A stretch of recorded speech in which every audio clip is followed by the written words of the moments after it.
بسم الله الرحمن الرحيم. ياسين والقرآن الحكيم إنك لمن المرسلين على صراط مستقيم تنزيل العزيز الرحيم لتنذر قوما ما أنذر آباؤهم فهم غافلون لقد حق القول على أكثرهم فهم لا يؤمنون إنا جعلنا في أعناقهم أغلالا فهي إلى الأذقان فهم مقمحون وجعلنا من بين أيديهم سدا ومن خلفهم سدا فأغشيناهم فهم لا يبصرون وسواء عليهم أأنذرتهم أم لم تنذرهم لا يؤمنون إنما تنذر من اتبع الذكر وخشي الرحمن بالغيب فبشره بمغفرة وأجر كريم إنا نحن نحيي الموتى ونكتب ما قدموا وآثارهم وكل شيء أحصيناه في إمام مبين واضرب لهم مثلا أصحاب القرية إذ جاءها المرسلون إذ أرسلنا إليهم 2 فكذبوهما فعززنا بثالث فقالوا إنا إليكم مرسلون قالوا ما أنتم إلا بشر مثلنا وما أنزل الرحمن من شيء إن أنتم إلا تكذبون قالوا ربنا يعلم إنا إليكم لمرسلون وما علينا إلا البلاغ المبين قالوا إنا تطيرنا بكم لئن لم تنتهوا لنرجمنكم وليمسنكم منا عذاب أليم قالوا طائركم معكم أئن ذكرتم بل أنتم قوم مسرفون وجاء من أقصى المدينة رجل يسعى قال يا قوم اتبعوا المرسلين اتبعوا من لا يسألكم أجرا وهم مهتدون وما لي لا أعبد الذي فطرني وإليه ترجعون أأتخذ من دونه آلهة إن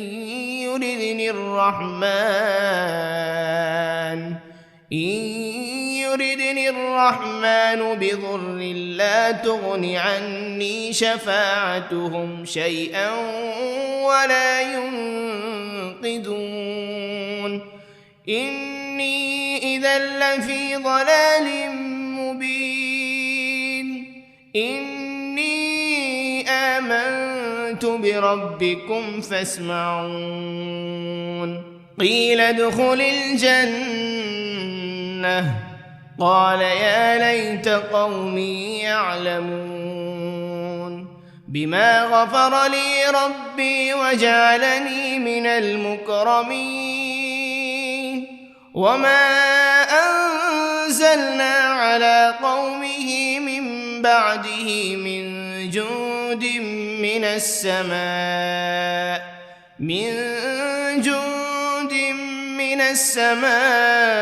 وما كنا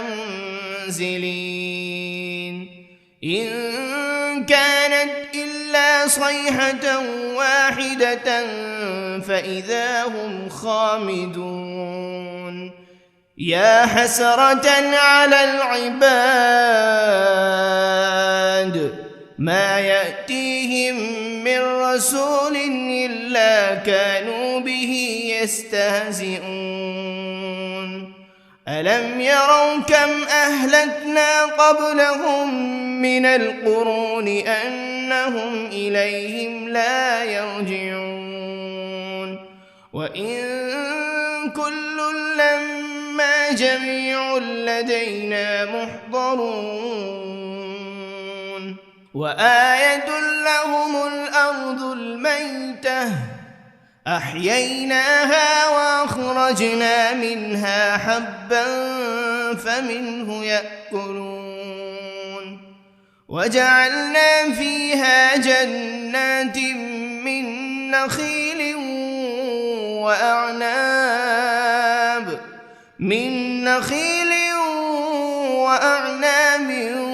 وفجرنا فيها من العيون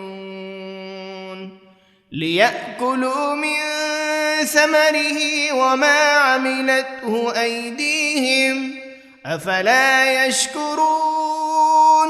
سبحان الذي خلق الأزواج كلها مما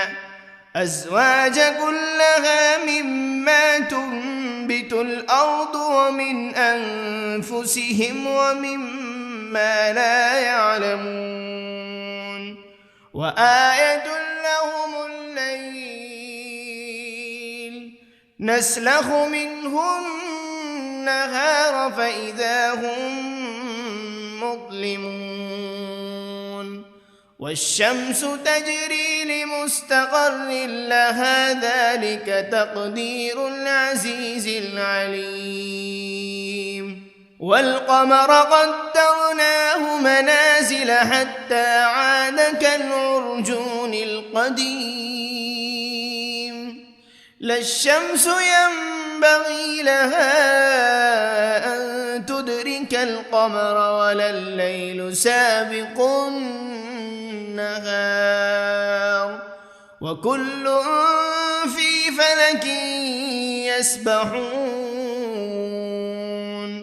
وآية لهم أنا حملنا ذريتهم في الفلك المشحون وخلقنا لهم من مثله ما يركبون وإن نشأ نغرقهم فلا صريخ لهم ولا هم ينقذون إلا رحمة منا ومتاعا إلى حين وإذا قيل لهم اتقوا ما بين أيديكم وما خلفكم لعلكم ترحمون وما تأتيهم من آية من آيات ربهم إلا كانوا عنها معرضين وإذا قيل لهم أنفقوا مما رزقكم الله قال الذين كفروا للذين آمنوا أنطعم من لو يشاء الله أطعمه إن أنتم إلا في ضلال مبين ويقولون متى هذا الوعد إن كنتم صادقين ما ينظرون إلا صيحة واحدة تأخذهم وهم يخصمون فلا يستطيعون توصية ولا إلى أهلهم يرجعون ونفخ في الصور فإذا هم من الأجداث إلى ربهم ينسلون قالوا يا ويلنا من بعثنا من مرقدنا هذا ما وعد الرحمن وصدق المرسلون إن كانت إلا صيحة واحدة فإذا هم جميع لدينا محضرون فاليوم لا تظلم نفس شيئا ولا تجزون إلا ما كنتم تعملون إن أصحاب الجنة اليوم في شغل فاكهون هم وأزواجهم في ظلال على الأرائك متكئون لهم فيها فاكهة ولهم ما يدعون سلام قولا من رب رحيم وامتازوا اليوم أيها المجرمون ألم عهد إليكم يا بني آدم ألا تعبدوا الشيطان إنه لكم عدو مبين وأن اعبدوني هذا صراط مستقيم ولقد أضل منكم جبلا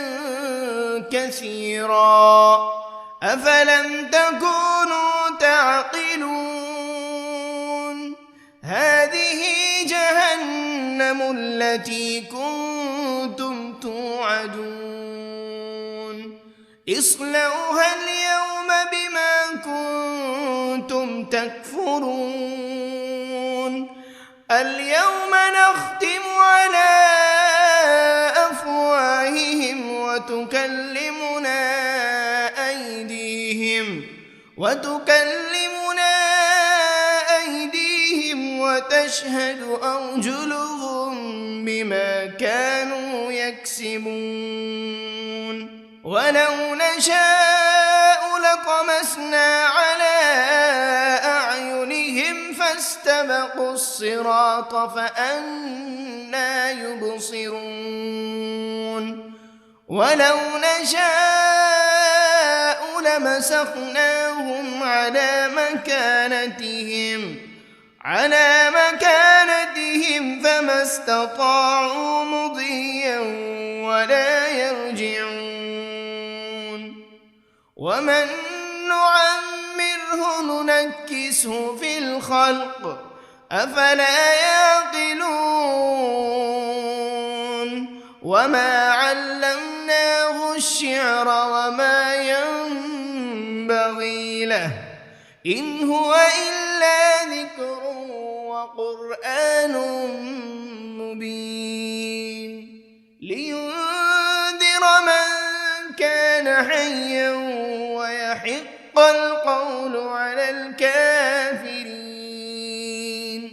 أولم يروا أنا خلقنا لهم مما عملت أيدينا أنعاما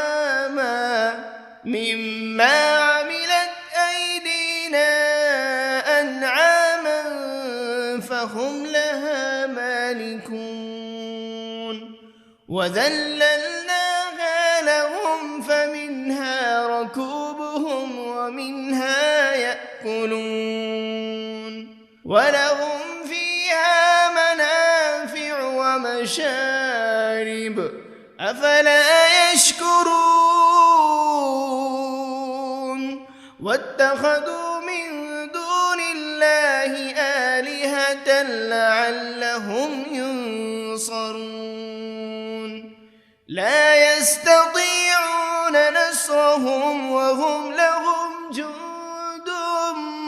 محضرون فلا يحزنك قولهم إنا نعلم ما يسرون وما يعلنون أولم ير الإنسان أنا خلقناه من نطفة فإذا هو خصيم مبين وضرب لنا مثلا ونسي خلقه قال من يحيي العظام وهي رميم قل يحييها الذي أنشأها أول مرة وهو بكل خلق عليم الذي جعل لكم من الشجر الأخضر نارا فإذا أنتم منه توقدون أوليس الذي خلق السماوات والأرض بقادر على أن يخلق مثلهم بلى وهو الخلاق العليم إنما أمره إذا أراد شيئا أن يقول له كن فيكون فسبحان الذي بيده ملكوت كل شيء وإليه ترجعون بسم الله الرحمن الرحيم الرحمن علم القرآن خلق الإنسان علمه البيان الشمس والقمر بحسبان والنجم والشجر يسجدان والسماء رفعها ووضع الميزان ألا تطغوا في الميزان وأقيموا الوزن بالقسط ولا تخسروا الميزان والأرض وضعها للأنام فيها فاكهة والنخل ذات الأكمام والحب ذو العصف والريحان فبأي آلاء ربكما تكذبان خلق الإنسان من صلصال كالفخار وخلق الجان من مارج من نار فبأي آلاء ربكما تكذبان رب المشرقين ورب المغربين فبأي آلاء ربكما تكذبان مرج البحرين يلتقيان بينهما برزخ لا يبغيان فبأي آلاء ربكما تكذبان يخرج منهما اللؤلؤ والمرجان فبأي آلاء ربكما تكذبان وله الجوار المنشآت في البحر كالأعلام فبأي آلاء ربكما تكذبان كل من عليها فان ويبقى وجه ربك ذو الجلال والإكرام فبأي آلاء ربكما تكذبان يسأله من في السماوات والأرض كل يوم هو في شأن فبأي آلاء ربكما تكذبان سنفرغ لكم أيها الثقلان فبأي آلاء ربكما تكذبان يا معشر الجن والإنس إن استطعتم أن تنفذوا من أقطار السماوات والأرض فانفذوا لا تنفذون إلا بسلطان فبأي آلاء ربكما تكذبان يرسل عليكما شواذ من نار ولا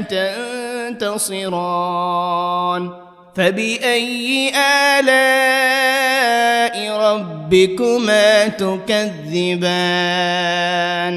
فإذا انشقت السماء فكانت وردة كالدهان فبأي آلاء ربكما تكذبان فيومئذ لا يسأل عن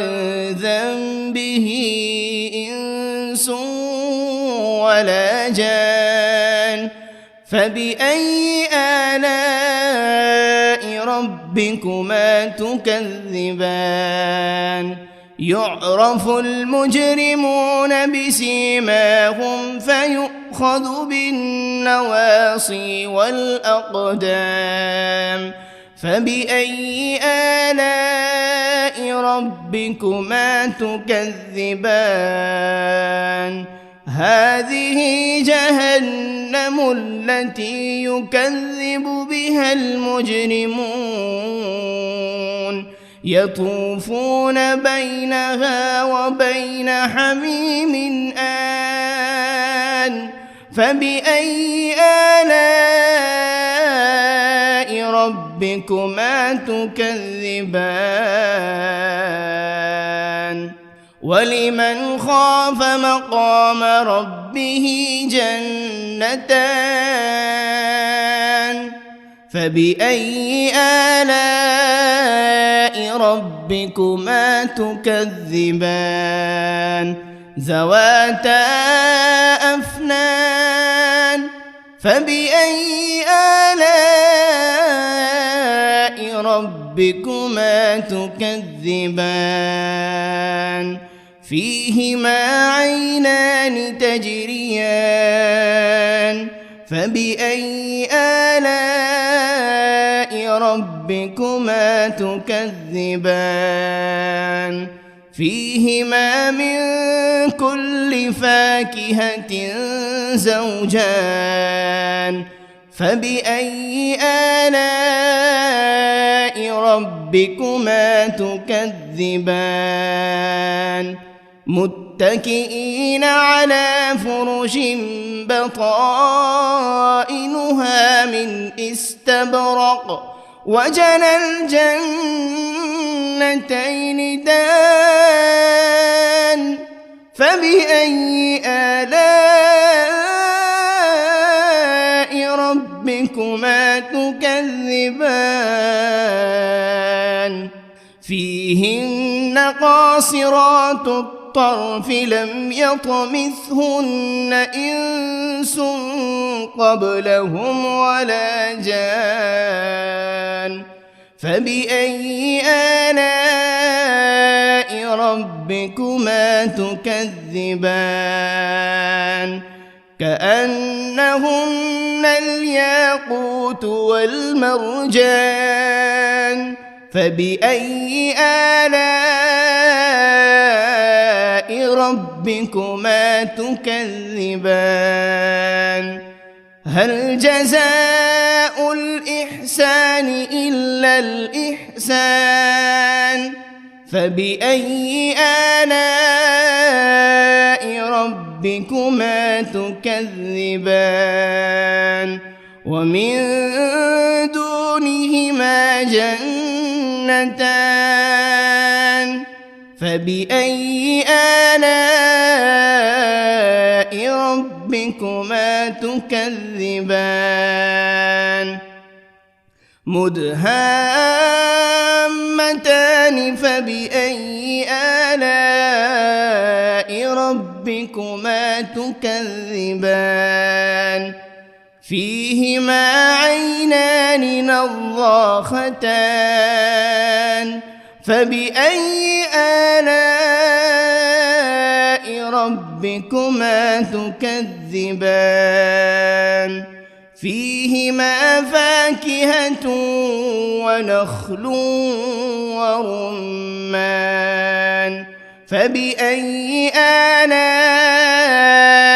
ربكما تكذبان فيهن خيرات حسان فبأي آلاء ربكما تكذبان حور مقصورات في الخيام فبأي آلاء ربكما تكذبان لم يطمثهن إنس قبلهم ولا جان فبأي آلاء ربكما تكذبان متكئين على رفرف خضر وعبقري حسان فبأي آلاء ربكما تكذبان تبارك اسم ربك ذي الجلال والإكرام بسم الله الرحمن الرحيم ياسين والقرآن الحكيم إنك لمن المرسلين على صراط مستقيم تنزيل العزيز الرحيم لتنذر قوما ما أنذر آباؤهم فهم غافلون لقد حق القول على أكثرهم فهم لا يؤمنون إنا جعلنا في أعناقهم أغلالا فهي إلى الأذقان فهم مقمحون وجعلنا من بين أيديهم سدا ومن خلفهم سدا فأغشيناهم فهم لا يبصرون وسواء عليهم أأنذرتهم أم لم تنذرهم لا يؤمنون إنما تنذر تنذر من اتبع الذكر وخشي الرحمن بالغيب فبشره بمغفرة وأجر كريم إنا نحن نحيي الموتى ونكتب ما قدموا وآثارهم وكل شيء أحصيناه في إمام مبين واضرب لهم مثلا أصحاب القرية إذ جاءها المرسلون إذ أرسلنا إليهم 2 فكذبوهما فعززنا ب3 فقالوا إنا إليكم مرسلون قالوا ما أنتم إلا بشر مثلنا وما أنزل الرحمن من شيء إن أنتم إلا تكذبون قالوا ربنا يعلم إنا إليكم لمرسلون وما علينا إلا البلاغ المبين قالوا إنا تطيرنا بكم لئن لم تنتهوا لنرجمنكم وليمسنكم منا عذاب أليم قالوا طائركم معكم أئن ذكرتم بل أنتم قوم مسرفون وجاء من أقصى المدينة رجل يسعى قال يا قوم اتبعوا المرسلين اتبعوا من لا يسألكم أجرا وهم مهتدون وما لي لا أعبد الذي فطرني وإليه ترجعون أأتخذ من دونه آلهة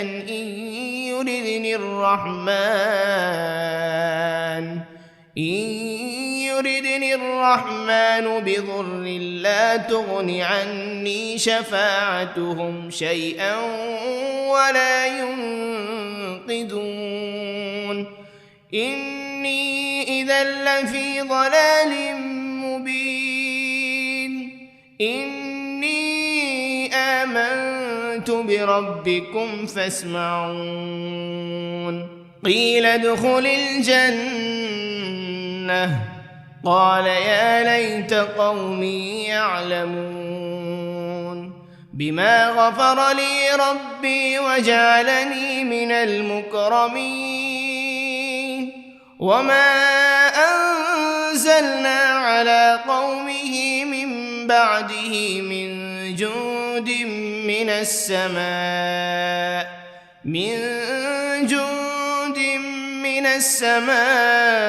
وما كنا منزلين إن كانت إلا صيحة واحدة فإذا هم خامدون يا حسرة على العباد ما يأتيهم من رسول إلا كانوا به يستهزئون ألم يروا كم أهلكنا قبلهم من القرون أنهم إليهم لا يرجعون وإن كل لما جميع لدينا محضرون وآية لهم الأرض الميتة أحييناها وأخرجنا منها حبا فمنه يأكلون وجعلنا فيها جنات من نخيل وأعناب من نخيل وأعناب وفجرنا فيها من العيون ليأكلوا من ثمره وما عملته أيديهم أفلا يشكرون سبحان الذي خلق الأزواج كلها مما تنبت الأرض ومن أنفسهم ومما لا يعلمون وآية لهم الليل نسلخ منه النهار فإذا هم مظلمون والشمس تجري لمستقر لها ذلك تقدير العزيز العليم والقمر قدرناه منازل حتى عاد كالعرجون القديم لا الشمس ينبغي لها أن تدرك القمر ولا الليل سابق النهار وكل في فلك يسبحون وآية لهم أنا حملنا ذريتهم في الفلك المشحون وخلقنا لهم من مثله ما يركبون وإن نشأ نغرقهم فلا صريخ لهم ولا هم ينقذون إلا رحمة منا ومتاعا إلى حين وإذا قيل لهم اتقوا ما بين أيديكم وما خلفكم لعلكم ترحمون وما تأتيهم من آية من آيات ربهم إلا كانوا عنها معرضين وإذا قيل لهم أنفقوا مما رزقكم الله قال الذين كفروا للذين آمنوا أنطعم من لو يشاء الله أطعمه إن أنتم إلا في ضلال مبين ويقولون متى هذا الوعد إن كنتم صادقين ما ينظرون إلا صيحة واحدة تأخذهم وهم يخصمون فلا يستطيعون توصية ولا إلى أهلهم يرجعون ونفخ بالصور فإذا هم من الأجداث إلى ربهم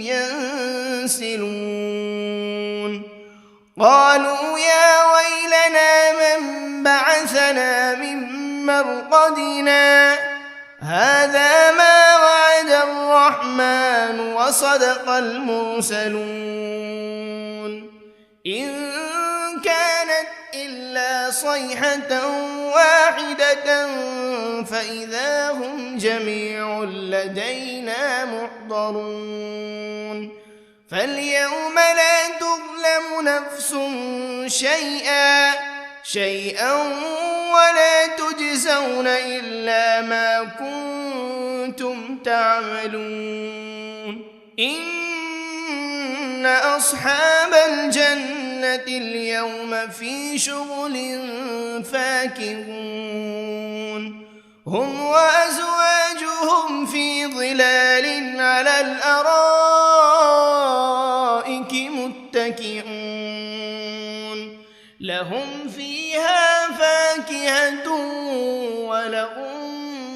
ما يدعون سلام قولا من رب رحيم وامتازوا اليوم أيها المجرمون ألم عهد إليكم يا بني آدم ألا تعبدوا الشيطان إنه لكم عدو مبين وأن اعبدوني هذا صراط مستقيم ولقد أضل منكم جبلا كثيرا أفلم تكونوا تعقلون هذه جهنم التي كنتم توعدون اصلوها اليوم بما كنتم تكفرون اليوم نختم على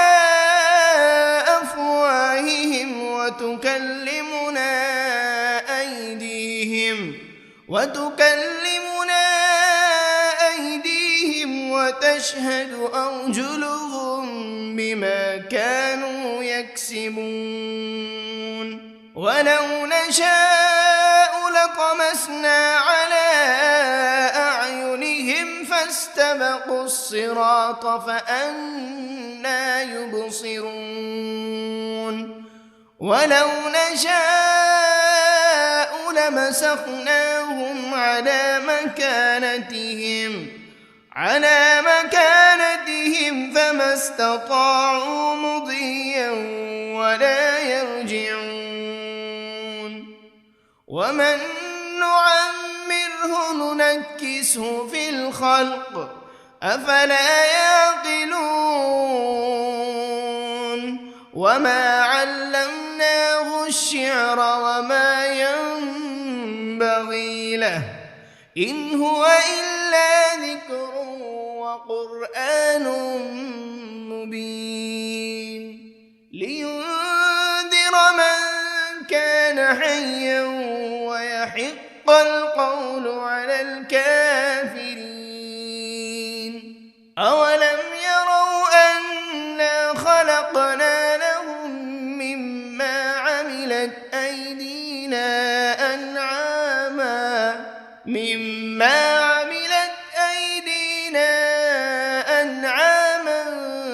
فهم لها مالكون وذللناها لهم فمنها ركوبهم ومنها يأكلون ولهم فيها منافع ومشارب أفلا يشكرون واتخذوا من دون الله آلهة لعلهم ينصرون لا يستطيعون نصرهم وهم لهم جند محضرون فلا يحزنك قولهم إنا نعلم ما يسرون وما يعلنون أولم ير الإنسان أنا خلقناه من نطفة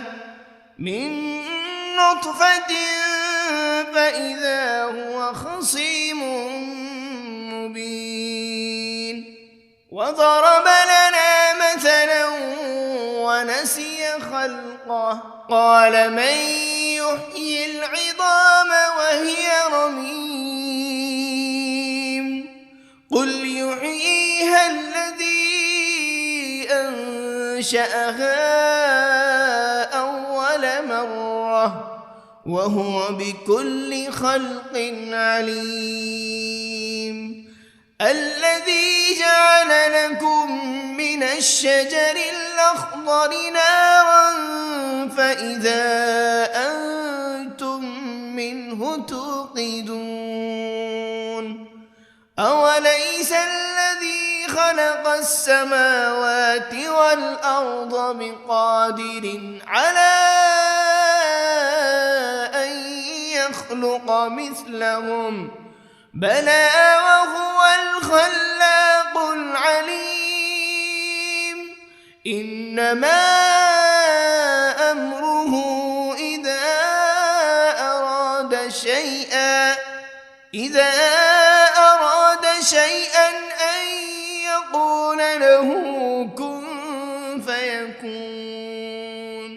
فسبحان الذي بيده ملكوت كل شيء